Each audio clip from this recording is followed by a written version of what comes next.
huân trôi đây là sing sung le vang khulai sunga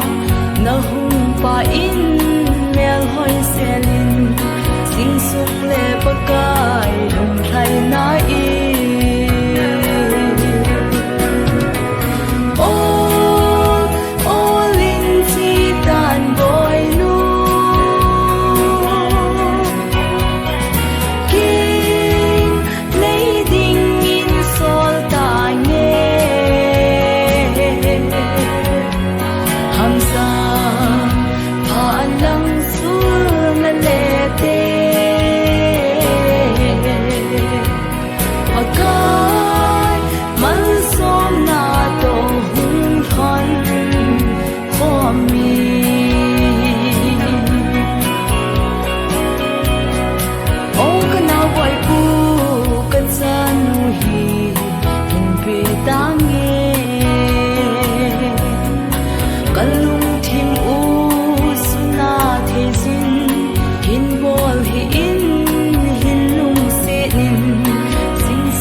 Christian in sung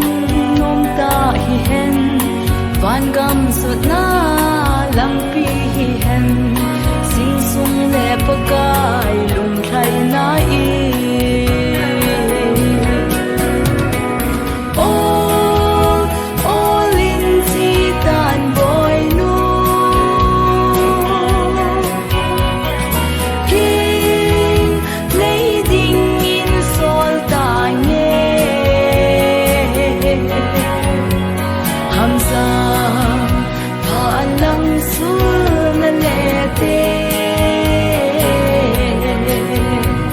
pakai mal som na to hun hon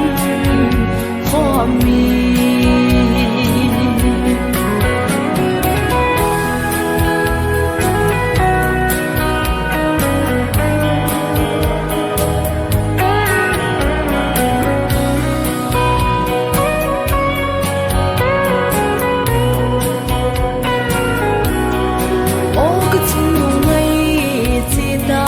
te kinh ngày đinh nghi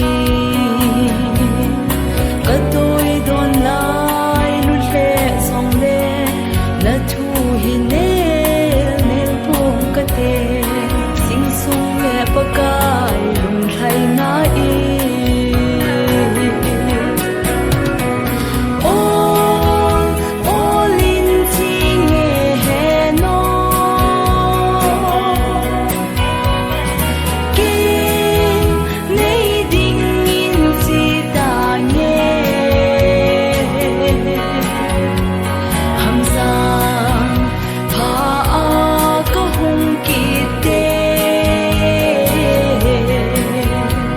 pakai